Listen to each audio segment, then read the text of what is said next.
महाशिवरात्रि यानी महादेव पार्वती का विवाह उत्सव। इस दिन विश्व भर के हिंदू शैव भक्त बड़े धूमधाम से हर्षोल्लास के साथ इस पर्व को मनाते हैं। व्रत उपवास पूजा अर्चना करके अपने आराध्य भगवान शिव को प्रसन्न करते हैं। शिव पुराण में महादेव और पार्वती जी के विवाह का उल्लेख है। कहा गया है कि शिवरात्रि के दिन इनका विवाह संपन्न हुआ। जय श्री कृष्ण, मैं हूँ नीलम। आप सभी का स्वागत है आपके अपने चैनल लीला भक्ति में। तो आइए सुनते हैं कि कैसे इनका विवाह संपन्न हुआ। हिमालय राज की पुत्री पार्वती ने नारद जी के कहने पर बचपन में ही ये ठान लिया था कि वो भगवान शिव से ही विवाह करेंगी। अतः माता पिता से आज्ञा लेकर तपस्या करने वन में चली गईं। वहाँ उन्होंने कठोर तपस्या आरंभ कर दी। देवताओं के सिंहासन डोलने लगे। एक एक कर देवता और ऋषि मुनि उनकी परीक्षा लेने आए, पर पार्वती को डिगा ना सके। अंत में भगवान शिव स्वयं परीक्षा लेने आए। उन्होंने भी पार्वती को अनेक प्रकार से समझाया, परंतु पार्वती तो कहाँ सुनने के लिए तैयार थी। वो नहीं मानी। आखिर में भोलेनाथ को पार्वती के हट के सामने झुकना पड़ा और वो पार्वती से विवाह के लिए मान गए। पार्वती जी बहुत प्रसन्न हुई। ये समाचार सुनकर सभी देवता और ऋषि मुनि भी अत्यंत प्रसन्न हुए। अब क्या था, पार्वती जी सखियों के साथ अपने माता पिता के घर पहुंची। समाचार सुनकर और अपनी पुत्री को देखकर माता पिता दोनों ही अत्यंत प्रसन्न हुए और सुख का अनुभव किया। राजमहल में विवाह की तैयारियां जोरों शोरों से शुरू हो गईं। महल सजने लगे, शुभ शगुन होने लगे, बधाइयाँ बजने लगीं, ढोल नगाड़े शहनाई आदि भी बजने लगे। सभी सुंदर श्रृंगार करने लगे, व्यंजन बनने लगे। चारों तरफ बसंत छा गया, वातावरण महक रहा था। उधर शिवजी के परिवार में तो कोई है ही नहीं, केवल नंदी हैं, गढ़ हैं, भूत प्रेत डाकनी शाकनी हैं। वही शिवजी का श्रृंगार कर रहे हैं। जटाओं के ऊपर सांपों का मोर सजा है। सांप और बिच्छुओं के कंगन और कुंडल पहने हैं। शरीर पर भस्मी का लेप लगा है। वस्त्रों के नाम पर बागंबर लपेटे हैं। गले में सर्प लिपटे हैं। मस्तक पर चंद्रमा, सिर पर गंगा जी, 3 नेत्र, सांपों का जनेऊ और गले में नरमुंडों की माला पहने हैं। भोलेनाथ का उबटन हल्दी से नहीं, मुर्दे की राख से किया गया है। एक हाथ में त्रिशूल और एक हाथ में डमरू है। शिवजी बैल पर चढ़कर चले हैं। इन्हें देखकर देवांगनाएं मुस्कुरा रही हैं और कह रही हैं, इस वर के योग्य दुल्हन संसार में नहीं मिलेगी। ब्रह्मा, विष्णु और अन्य देवों के समूह अपने अपने वाहन पर सवार होकर बारात में चलने लगे। तभी भगवान विष्णु ने दिक्पालों को बुलाकर हंसते हुए ऐसा कहा, देखो, हम लोगों की यह बारात वर के योग्य नहीं है। वहाँ जाकर क्या हंसी कराएंगे। इसीलिए सब लोग अपने अपने दल समेत अलग अलग होकर चलते हैं। विष्णु भगवान की बात सुनकर सब देवता मुस्कुराए और अपनी अपनी सेना सहित अलग अलग चलने लगे। शिव जी ये देखकर मन ही मन मुस्कुराए। अपने आराध्य भगवान विष्णु के प्रिय वचनों को सुनकर शिवजी ने भी भृंगी को भेजकर अपने गणों को बुलवा लिया। आज्ञा पाते ही सब चले आए और उन्होंने शिवजी के चरण कमलों में सिर नवाया। तरह तरह की सवारियां और वेश वाले अपने समाज को देखकर शिवजी हंसने लगे। शिवजी की बारात कैसी है? जरा सुनिए, कोई बिना मुख का है तो किसी के अनेक मुख हैं, कोई बिना हाथ पैर का है, किसी के आँख नहीं है, किसी के पैर नहीं है, किसी के धड़ नहीं है तो किसी का सिर नहीं है। भयानक भयानक शक्लों वाले हैं, किसी के हाथ में कपाल है, हड्डी की माला पहने हैं, कोई पैदल है, उल्टा चल रहा है, बड़े बड़े नाखून और बाल हैं, गधे कुत्ते सूअर जैसे मुख हैं, इनके वेश को कौन गिने। बहुत प्रकार के प्रेत पिशाच और योगनियाँ हैं, नाच रहे हैं, गा रहे हैं, सब के सब अपनी ही मौज में हैं, देखने में बड़े बेढंगे हैं, जैसा दूल्हा है वैसी बारात बन गई है। भोलेनाथ इन भूत प्रेतों के साथ बारात लेकर जा रहे हैं। इसके पीछे भी एक रोचक कथा है। जिस समय भगवान राम का विवाह हो रहा था तब सभी देवी देवता यक्ष गंधर्व राम जी के विवाह में पधारे। भोलेनाथ भी विवाह में शामिल हुए। तभी भोलेनाथ की नज़र रास्ते में पड़ी, जहाँ कुछ लोग बैठकर जोर जोर से रो रहे थे। शिव जी करुणा के धाम हैं, कृपा करने वाले हैं। शिव जी ने उनसे रोने का कारण पूछा कि भाई आज तो खुशी का अवसर है, आप रो क्यों रहे हैं, आप विवाह में नहीं चल रहे। वो कहने लगे, हमें कौन लेकर जाएगा, हम अमंगल हैं, अपशकुन हैं, किसी के घर में कोई मांगलिक कार्य हो तो हमें नहीं बुलाया जाता। भोलेनाथ का हृदय करुणा से भर गया। वो तुरंत बोल पड़े, कोई बात नहीं, अभी राम जी के विवाह में मत जाओ, पर जब मेरा विवाह होगा तब तुम सारे अमंगल अपशकुन आ जाना, वहाँ तुम्हें पूरी छूट होगी। यही कारण है कि आज सभी शिव बारात में झूमते हुए जा रहे हैं। जैसे ही बारात नगर में पहुंची, सभी लोग सज धज कर नाना प्रकार की सामग्रियों को लेकर बारात के स्वागत के लिए चले। देवताओं के समाज को देखकर सब लोग बहुत प्रसन्न हुए। विष्णु भगवान को देखकर तो सब लोग बहुत ही सुखी एवं आनंदित हुए। इसके पश्चात जैसे ही सबने शिव जी के दल को देखा तो सबकी सवारी हाथी घोड़े रथ बैल आदि डरकर वहाँ से भाग चले। ये बारात है या यमराज की सेना, लोग चिल्लाने लगे। दूल्हा तो पागल है, बैल पे सवार है, सांप बिच्छू लटकाए है, नंगा है, जटाधारी है और बड़ा ही भयंकर है। इसके संग में तो भूत प्रेत और चुड़ैल हैं, भागो भागो। ऐसा कहकर कोई गिर रहा है, कोई दौड़ रहा है, मूर्छित हो रहा है। इधर शिव जी के इशारे पर सबसे पहले भगवान विष्णु हिमवान के द्वार पर पधारे।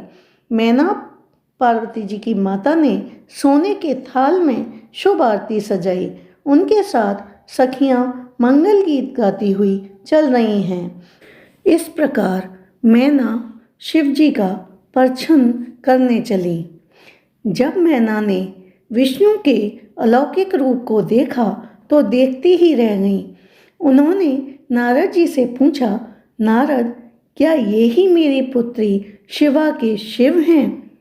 नारद बोले, नहीं, ये तो भगवान श्री हरि हैं।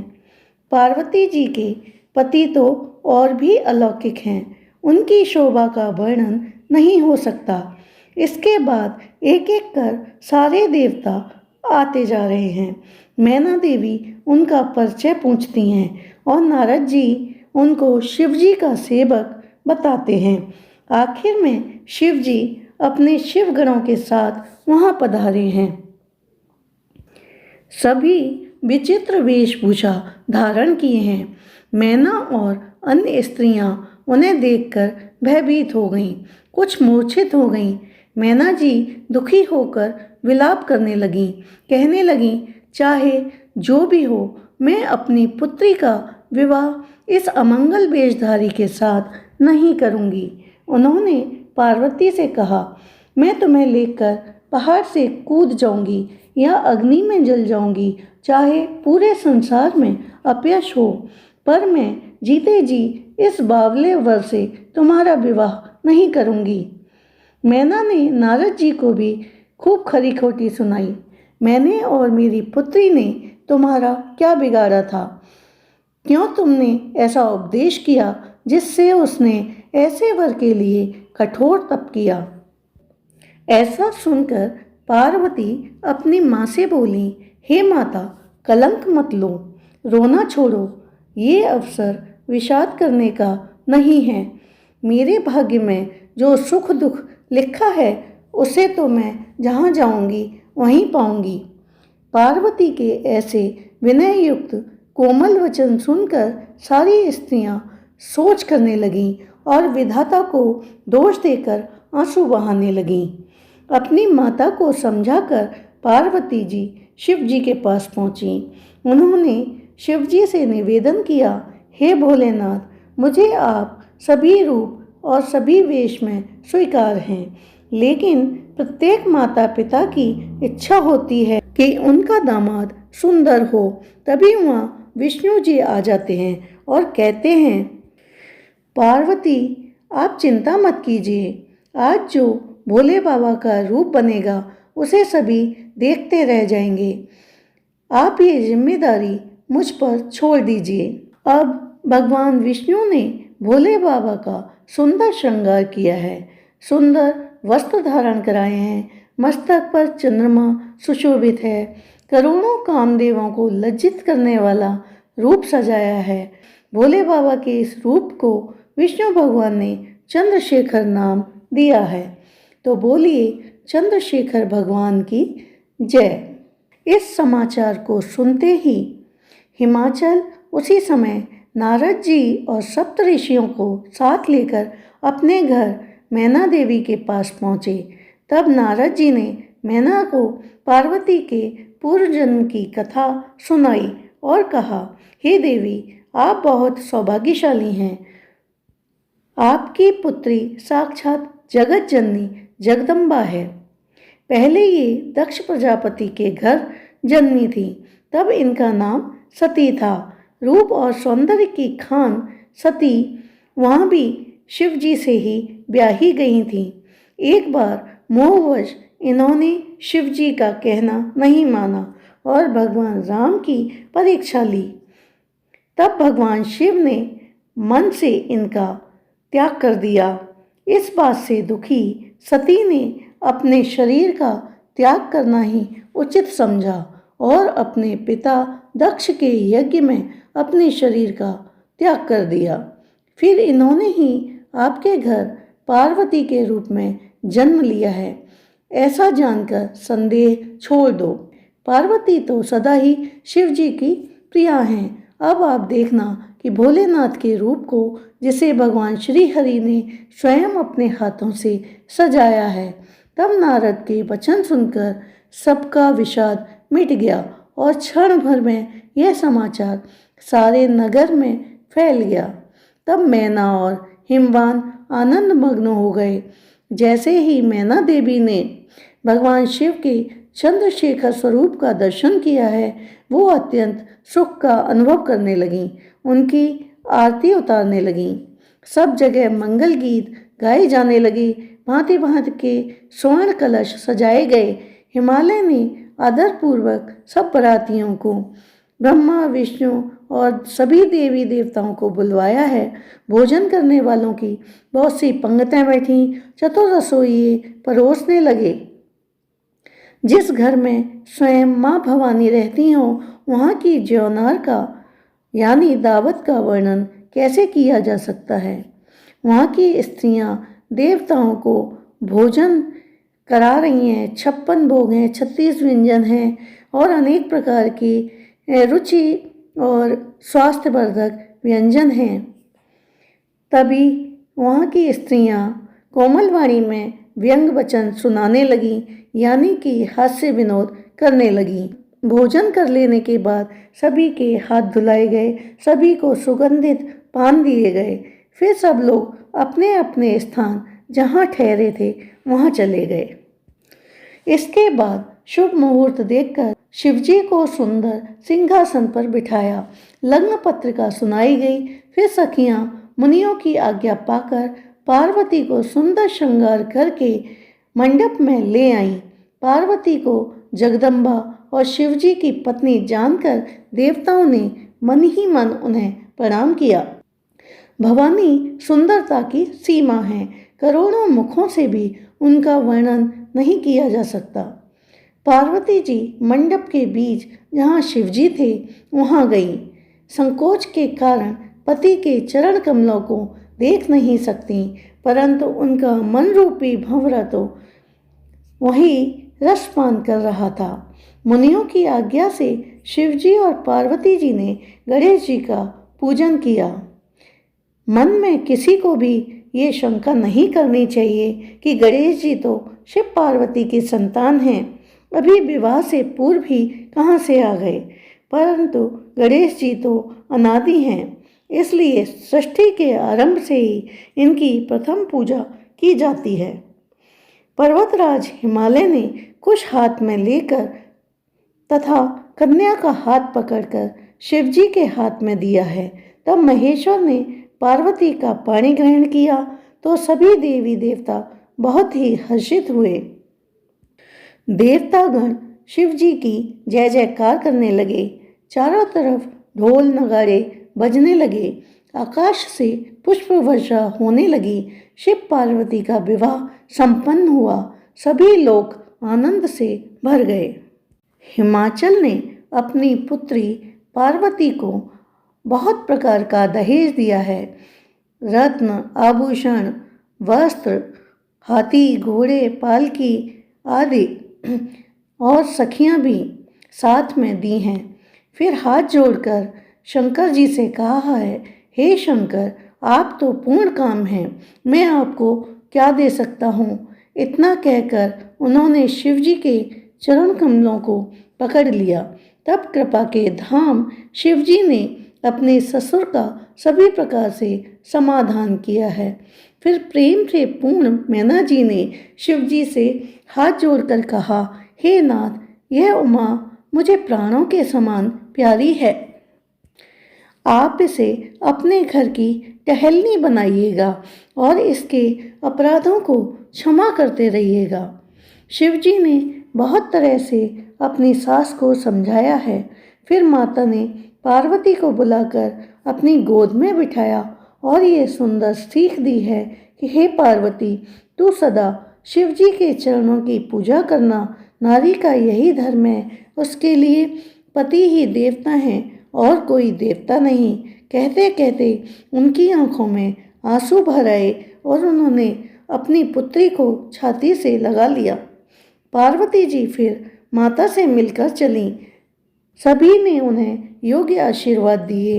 हिमवान अत्यंत प्रेम से शिवजी को पहुंचाने के लिए साथ चले। शिवजी ने बहुत तरह से संतोष करके हिमालय को विदा किया। जब शिवजी कैलाश पर पहुँचे तब सभी देवी देवता अपने अपने लोक चले गए। शिव पार्वती विविध प्रकार के भोग विलास करते हुए अपने गणों सहित कैलाश पर रहने लगे। वे नित्य नए विहार करने लगे। इस प्रकार बहुत समय बीत गया। तब 6 मुख वाले स्वामी कार्तिक का जन्म हुआ, जिन्होंने बड़े होकर तारकासुर राक्षस का वध किया। तुलसीदास जी कहते हैं कि शिव पार्वती के विवाह की इस कथा को जो कहता या सुनता है वह सदा सुखी रहता है। उसके यहाँ सदैव मंगल कार्य होते रहते हैं। यह उमा शंभु विवाह जे नर नार कहीं जे गावहीं, कल्याण काज विवाह मंगल सर्वदा सुख पावहीं। रामचरितमानस की ये पंक्तियाँ बाबा तुलसी द्वारा लिखी गई हैं। आपको ये मेरी पोस्ट कैसी लगी कमेंट करके मुझे ज़रूर बताएं।